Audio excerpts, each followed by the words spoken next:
பசங்க தாங்க முரட்டு சிங்கலா வாழ்ந்துன்னு வரோங்க. நாங்க சிம்பு ஸ்டைலுப்பா, நாங்க டிஆர் ஸ்டைலுப்பா, நாங்க மோட்டு பத்தலுப்பா, நாங்க சக்தி மேனுப்பா, நாங்க பப்ஜி சூட்டரு, நாங்க பவர் ரேஞ்சரு, நாங்க நியோ ஸ்கூட்டரு, நாங்க எப்பவும் பீட்டரு.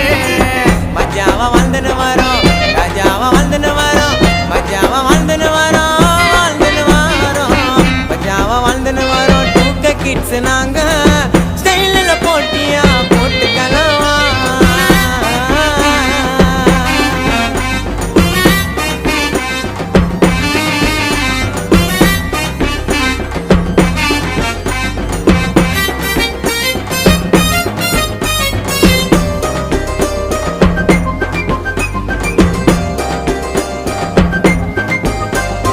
என்னடா இது மண்டை, அது பின்னால ஒரு கொண்டை நல்லா இருக்குதா.